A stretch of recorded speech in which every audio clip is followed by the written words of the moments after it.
Hello, folks. A little alternate, a little, you call for audibles in the middle of a play sometime, and so we're doing that right now. Plan B, Plan Joe. B. Well, I consider you a Plan A in my heart. Okay. You know what I'm All saying? right. You to me, you are numero uno. And if you don't know who I'm sitting with, this is Dave Denniston. Dave is a dear friend of this association, has done work for us for years. He just got through with his class this morning. It started at 9. I've already had several people walk up to this booth and tell me what a great job you did and everything this morning. So thank you for coming all the way from upstate New York down here to be with us. Well, we appreciate being here. Always love coming to the beach. Tell us a little bit about your class and what you were covering. So the class was based on change, and we're seeing some significant changes. And, we started the class talking about what are some of the things that have changed in your career in the fire service. Everything from turnout gear to apparatus.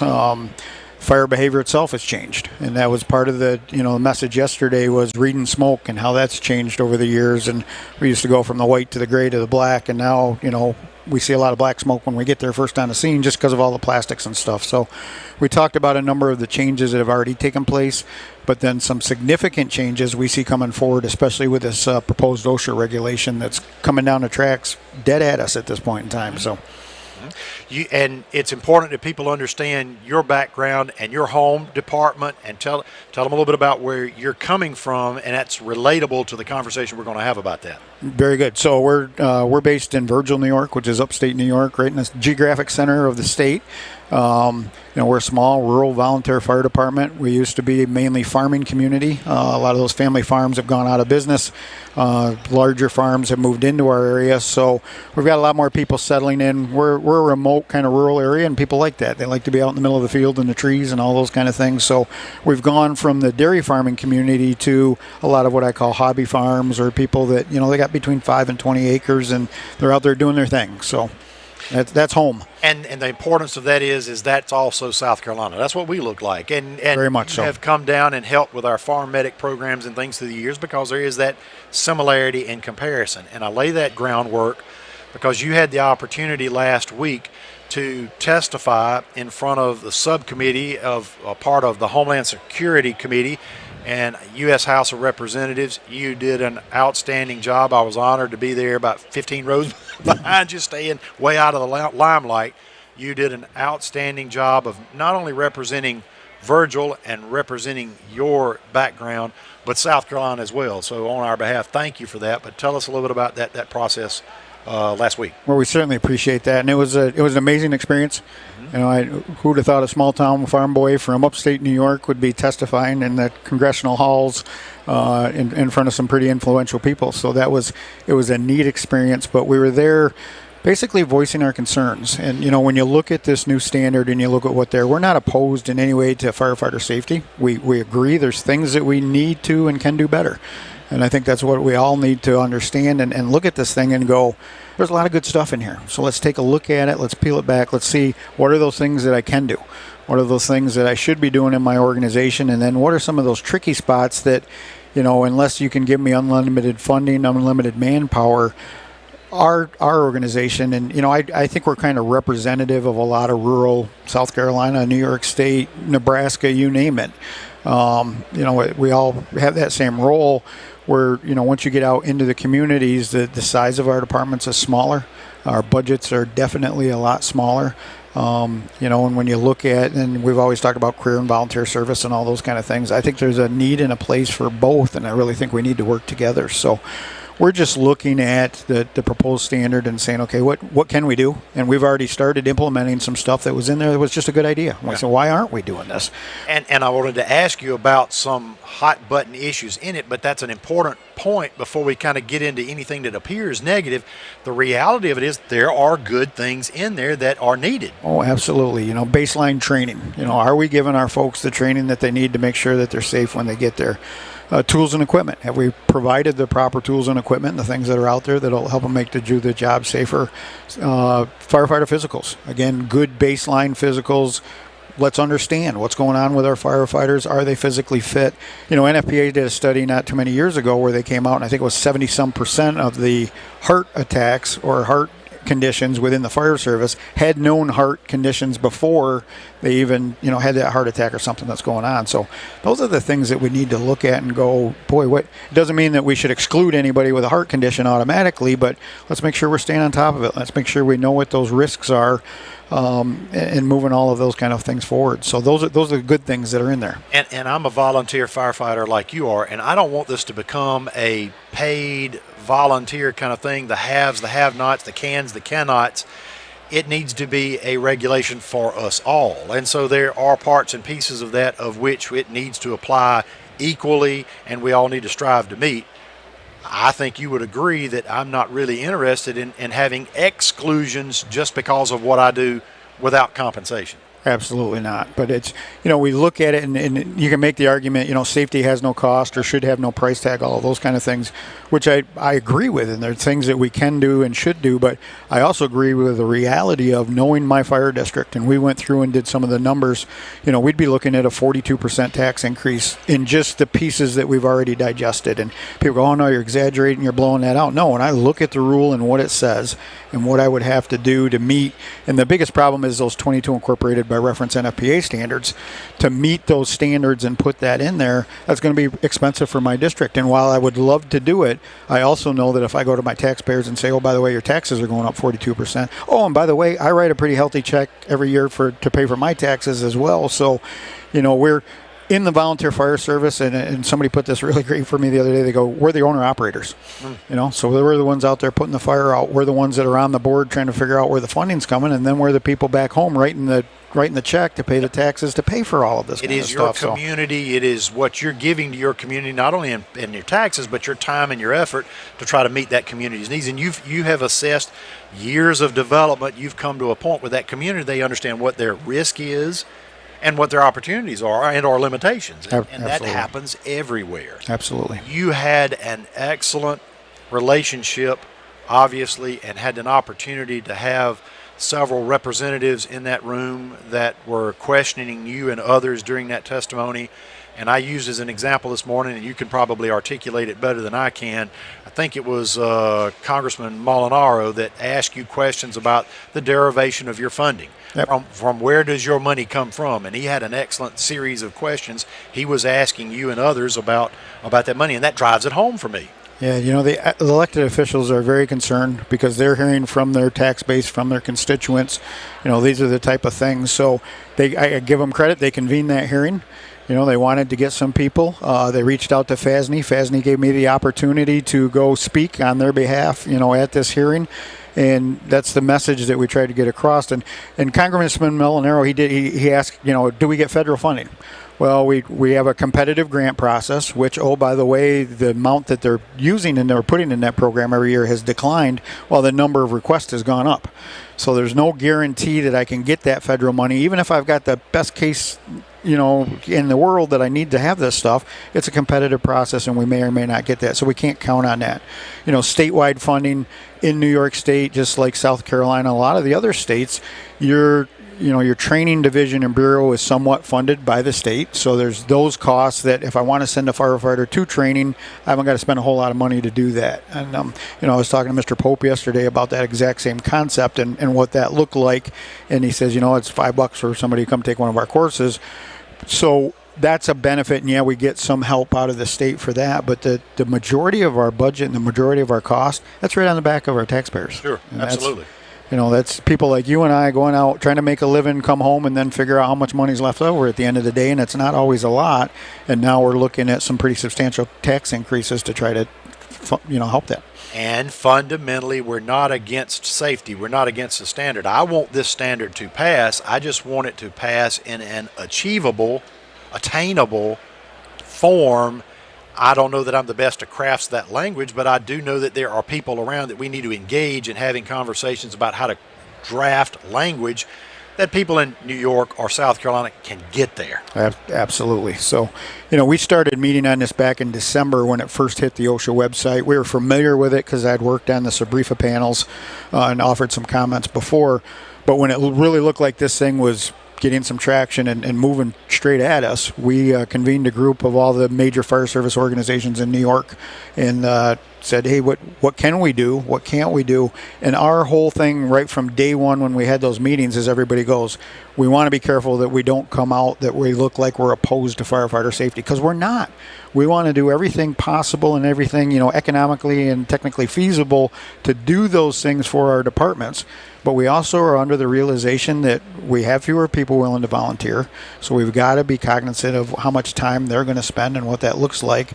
But then, where's the funding going to come from, and what's that going to mean? You and I are sitting in the midst of 140 vendors, and I would dare say that the vast majority of these people that are walking around in here today are focused on things that will improve the efficiency and safety of their operation. So we're spending a vast amount of time and energy and resources in this room to try and accomplish some of those things. It's a matter for me of how do we implement that in a process that's not going to bankrupt or put out of business a number of service providers in communities that just can't overcome this. No, absolutely. I have to put the blinders on when I'm out there walking the halls, because I'm seeing stuff that I want to take home with me. And I got a beautiful tower ladder over there. I got a tank. There's still tankers here in South Carolina, right? Yes, they are. Yeah. We won't get into the whole tanker tender thing. So that makes sense. I know what you're talking about. Yep. But there's a tanker that I could use one or two of, and then even the vendors that are selling gear and training and everything else, I go, I could walk out of here bankrupt. And that brings us into those standards. So what these individuals that are vending this equipment, they're representing the latest, greatest of things that are complying with NFPA standards as it is, as it relates to equipment, PPE, trucks, whatever the case may be. And this OSHA standard now is taking, and it is directly correlating what at one time was a regulation for best practices, and now saying we have 22 standards that you've got to meet. Right. I sit on to an NFPA tech committee, so I understand the process. I understand what they are. I understand what that looks like. But as a committee member, during that process, I always looked at those as the best practice, the gold standard. Hey, let's give everybody the information and the ideas so that if you had all the money, all the time, all the manpower in the world, this is what you should be striving for. Now you're going to take those and almost weaponize them by making them part of this rule. Now it becomes a checklist for, and this whole thing I've always talked about. I'm not concerned about fines. I'm not worried about citations. I'm not worried about that kind of stuff. And we can work with our state agencies to, soften some of that piece. I'm worried when, God forbid, we lose a firefighter or we injure a firefighter, the lawsuits are going to be wide open, because now we've handed over a checklist. Civil side of it, not just the the civil side. The civil side of it. We've handed over a checklist, and I'm going to be sitting there on a stand, and they're going to say, Chief, did you do this? Well, we tried. No, Chief, I didn't ask if you tried. I asked, did you do this? No, we didn't. Okay, did you do this? No, we didn't. Did you do this? No, we didn't. Ladies and gentlemen of the jury, you got a fire chief sitting here that said we've got a federal rule out here that they didn't bother to follow. That's going to become problematic. We are fortunate in this state in that our state OSHA is part of labor licensing and regulation, which is part of State Fire's home agency. We've got a great relationship with them. They're good people. But what I live in fear of, too, is because of the specificity and references within this, when it gets to South Carolina, I'm not sure that those very talented, capable people are going to be able to apply that kind of wisdom of the origin of that NFPA standard and what it was intended to be. I don't know that they're going to be able to adapt what they've seen on that scene, because it's going to be that checklist. That standard is going to be that checklist for that OSHA investigator that comes, God forbid, after an incident. I'm not sure how that's going to play out. Yeah, and I'll take that a step further, because we've been working in New York State. It's PESH, and they came to us right from the beginning, and they said, we understand you guys are working at this, you're looking at this, we have some concerns. So our state agency said, we've got some concerns in, A, we don't have the manpower to enforce this thing should it become the rule and regulation, and B, we know the fire service here in New York, and there's some things here that are problematic for them. So, a lot of us, when we look at whether it be PESH in New York or South Carolina, OSHA down here, or whatever that agency is, most of the time they're there to help us. And they really, if you pick up the phone and call them before there's a problem, they'll do about anything for you. Right. They'll come help you. They'll do consultations. They'll give you samples of what you should have in place. I would challenge that that's probably their area of expertise around here. That's where they're best. Absolutely. I want information from them, because they've seen, okay, this got this fire department in another town, another county down the road in trouble. Here's what we can do to help you prevent that incident in your organization. So that kind of relationship is awesome. But, our folks have come to us and said the problem is, once something happens. Once we have an injury, you have a hospitalization, we lose somebody, or somebody makes a complaint. There's a lot of complaints that get made. Somebody's mad at the fire department. They don't like the way you did something, so I'm going to hang these guys out to dry. I'm going to go down and I'm going to file a complaint with these folks.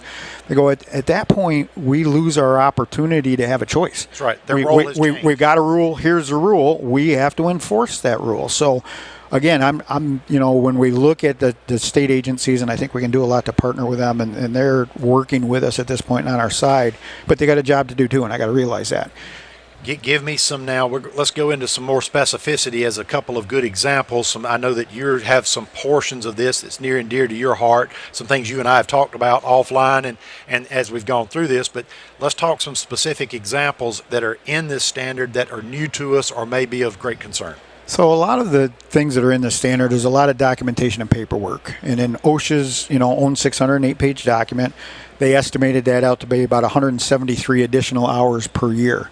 So again, in a small rural department, I'm looking at my staffing, my manpower. We're already stretched to the max. Where am I going to put that 173 hours? Who's going to step up and do that for me? And, I wish it was just squeezing somebody a little harder, but we've squeezed these folks about as hard as we can squeeze at this point. So I don't know where that, where that 173 hours goes. So then we look at it and go, okay, I'm probably going to have to hire somebody from the outside to come in and help my current staff do some of that stuff. And that's not going to be cheap. That's going to be pretty expensive.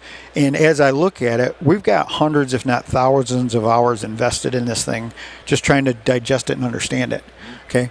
Now I'm going to ask and luckily my job allows me to work that into part of what I do on a daily basis. Right. So, I got an employer that's very supportive and says this is important to all of us. Yeah, spend the time to do that. But when I've got a fire chief that, is out working at a tire center or, as a doctor or an accountant or a lawyer or something else that doesn't have anything to do with my fire department, where are they going to get that additional time to do this kind of stuff? So, I look at the 173 and I go, I think that's light. I really think there's going to be a whole lot more in order to meet this to the letter of what's required.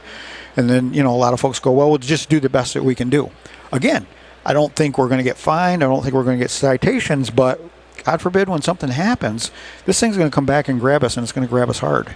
And you look at, we call it social inflation in this country, where the lawsuits amounts are just, you can Google it and, look at lawsuit against whatever and just look at what those dollar values are and stuff that we used to think $1 million was a big verdict. Now we're getting stuff in the $20 to $30 million range. Where is that money and funding going to come from? And I agree, if somebody has been done wrong, we've got to help them. But what's that look like going forward? And I don't think that my local politicians, and this is hard work that I've got to do, and everybody else, really has a grasp on the ramifications of that, of the burden that's going to come back to them. Because now it's easy to say, okay, Chief, you've got to implement this thing. But the cost of that implementation or the unintended cost of not implementing it down the road for your insurance or for your risk factor is just really growing at an exponential pace because of this thing. Documentation is dramatically important. But in Virgil's case, they're lucky to have you, but you go 40 miles or 50 miles in any direction, they probably don't have a you. So what are they going to do? How are they going to be able to accomplish this? And I think I know a lot about the industry, and I've obviously spent my lifetime in it. A little bit I would give. But as I'm reading this thing, I don't know what some of this means or what the requirements are. So I'm like, where do we find these people that are all of a sudden going to become the experts? There's some consultants that'll pop up and come out of the woodwork, and some of them probably know what they're doing, and others just figured out how to file an LLC and start a business, and I'll come help you. Anytime I look at consultants, and I'm not bashing consultants, but they're basically helping me do something to what their understanding is, and who's going to make sure that they really understand what the requirements are and look like. So, all right, let's other examples in there. I know there are physical issues, there are vehicle issues in there. What would you say is another topic or a catchphrase or a thing that really throws a flag at you? Another big pain point in there for me is the physical requirements. And again, I want everybody to have a physical. I want to do as much screening as we can, but by incorporating that NFPA 1582 standard, I had a doctor I talked to last week. He goes, I don't know a fire department in this country that can honestly say they're following 1582 to the letter. Are we all trying? Yes. Are we doing the right things? Yes. But is anybody meeting that total 1582 standard? And the physicians are concerned. So, when I got somebody, and I value doctors, when I got somebody that's got that MD after their name and they're going, this is problematic, I'm paying attention and I'm going, this could be problematic for us. So I don't know here in this state that we have enough or even those service providers that are prepared to give me that level of service, much less me get a good quote on what that's going to cost me. Right. And so, when you look at that availability, and that was part of the conversation I had with this gentleman yesterday, he goes, first of all, it's trying to figure out what you got to do. He goes, secondly, a lot of folks are already doing 1582. We use the checklist. Do they have these known conditions? Is there anything that we found? Are they out of breath just bending over and tying their shoes and those kind of things? And that's problematic. So that's not going to be the issue. The issue is going to be once we find something or once we have a concern. Right. The way that 1582 is written, it really takes the medical evaluation piece of it away from your family practitioner, from your main doctor. To a specialist. And it now, not only to a specialist, but it now makes that the responsibility of the fire department. Good point. And that's where the cost is going to come from. And he goes, I don't think the fire department physician is in the best place to be talking to somebody about cancer needs, about heart conditions and those kinds of stuff. We know enough and, can tell people, hey, you got a problem here, you got to go get it looked at. He goes, but that's not our specialty. And now you're taking that away from them. And his fear was you're actually going to remove some people doing what's best for themselves. Right. Because now it's being run through a fire department box checklist that may not fit the situation. Yep. So that becomes problematic. Another example of that in your testimony, one of the things that came out was, and part of this is, an exposure limit, a number of exposures during a year that would trigger additional medical evaluation. It was suggested in this standard that if you've had exposure to carcinogenic material more than 15 times in this period, you should be referred for additional medical evaluation. One of the testimony that was given, public record, was that the organization felt it should even potentially be as low as one time. And again, the passion of safety is there, but now in my situation, my little volunteer department does not have vehicle exhaust extrication systems. So is an exposure every time they go to a call and crank that rig up, is that going to be one of those exposures? Right. The definition, for as detailed as this thing is, 608 pages, you would think there'd be a checklist and I would know exactly what I got to do. For as detailed as it is, it really leaves a lot of things open to interpretation and vagueness that's in there. So, exposures is one of them. It really doesn't tell what's an exposure. So I got somebody that burned their toast and I sent a couple, folks in to check that out for them. Was that an exposure? Obviously, if I got a house fire or something like that, I think we'd all be in agreement. Yeah, we just exposed these people to some bad stuff. But what about the vehicle exhaust? What about training fires? What about controlled environments? What does that look like? And that's where it becomes an issue. And documentation of those, because I'm not so sure paid volunteer doesn't matter. I don't think we have the systems in place with any of our departments right now to document fully all of those exposure potentials. And I think that, again, risk managers, those people with those local governments or whomever they may be, better be thinking about what that's going to do when you document those exposures down the road to them, whatever that cost may be. And the standard does say, or the proposed standard says 15 exposures or, and I can't remember the exact wording, but if I'm of assumption that my people could, then I'm supposed to meet that. What does that mean? Right. So we also talks about in there, everybody would be required to have it once every 2 years. The 15 exposure only cuts that down to a year. But then it says I've got to do it in compliance with NFPA 1582, which, by the way, says I have to give firefighter physicals every year. So now I got a federal rule that says one thing. I got an NFPA standard, which is now incorporated and becomes part of this thing saying something else. What do I do? Right. Where do I go with that? So. One of the things that has caught my eye, because it's prevalent in South Carolina, is the reference to privately owned vehicles and the operation of those. And I think really what starts happening now for us around here is with this regulation, those privately owned vehicles start becoming more of an incorporation into the service providing system, into county government, city government.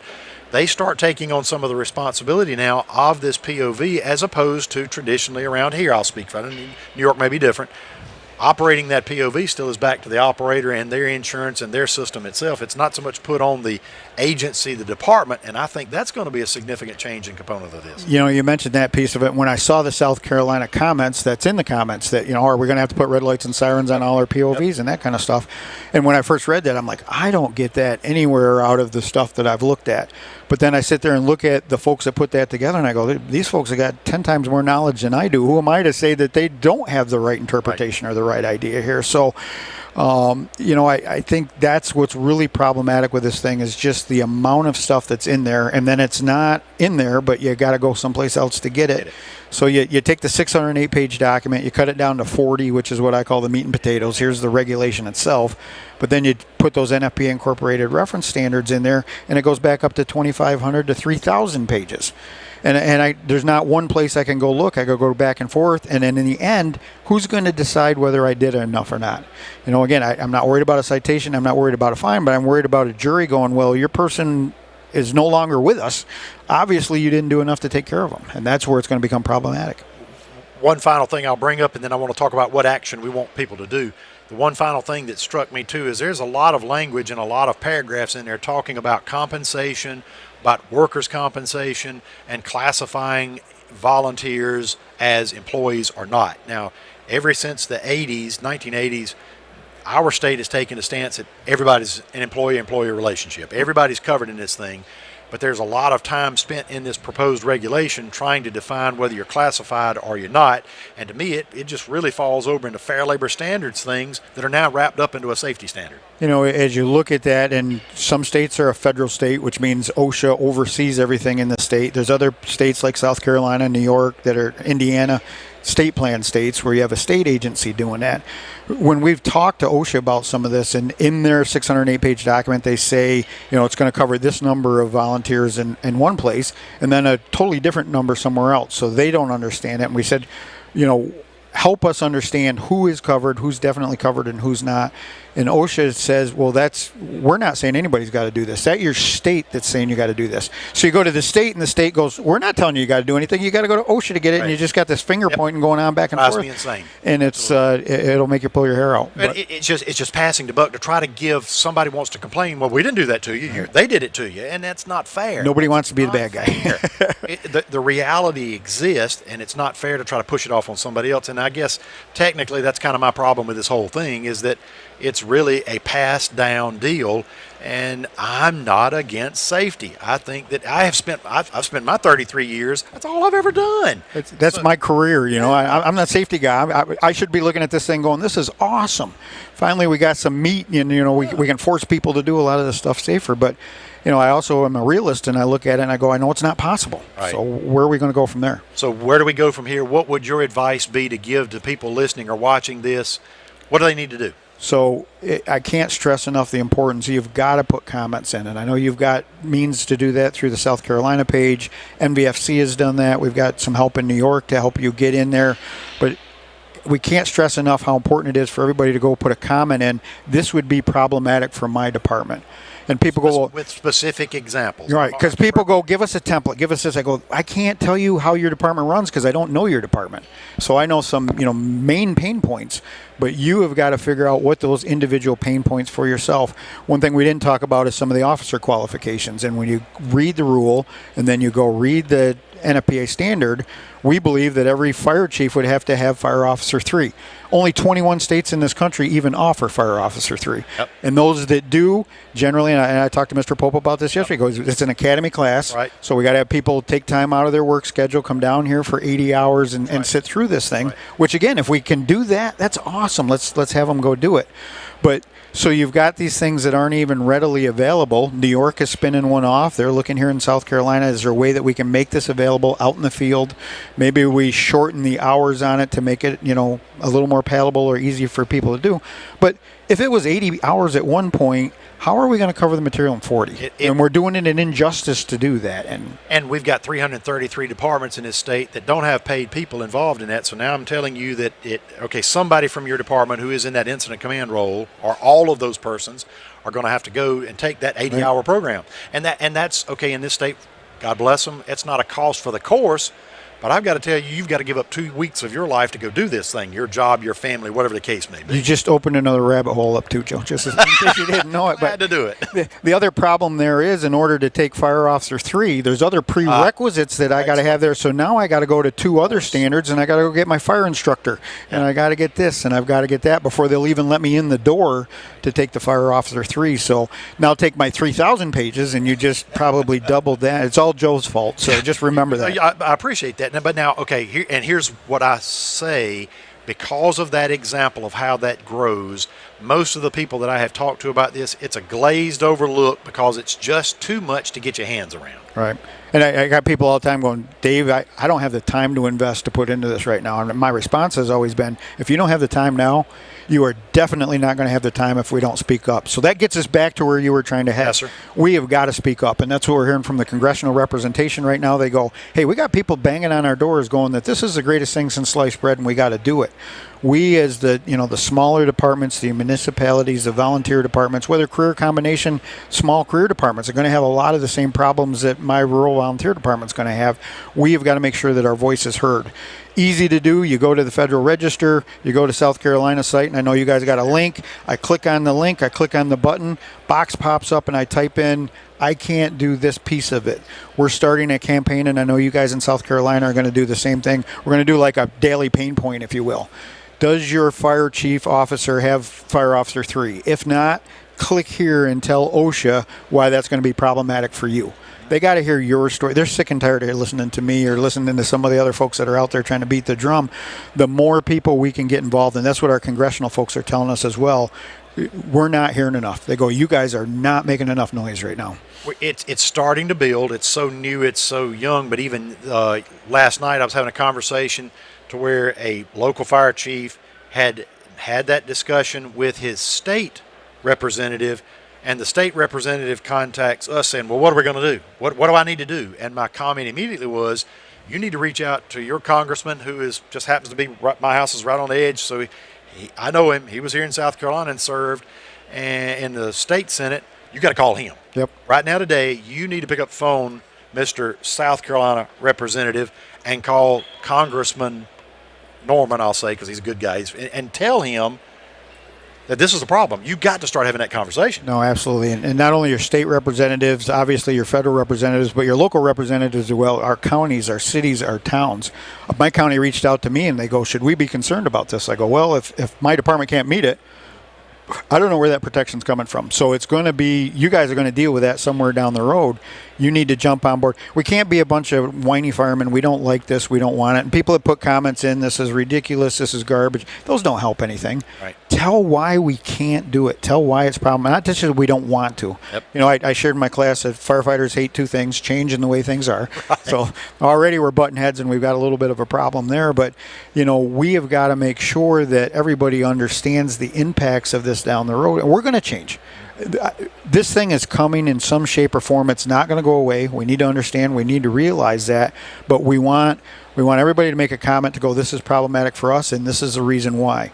We want everybody to say, hey, we would like a better seat at the table. And when this was first put together, there was representation from across the country, about 50 people that worked on it. We don't feel that the small rural departments, or even, some of the combination departments were well represented in that process because they didn't have the time, they didn't know about it, and they couldn't be part of that process. So, we've got to make sure, and OSHA pushes back on that a little bit and said, there was a couple representatives from the Volunteer Fire Service.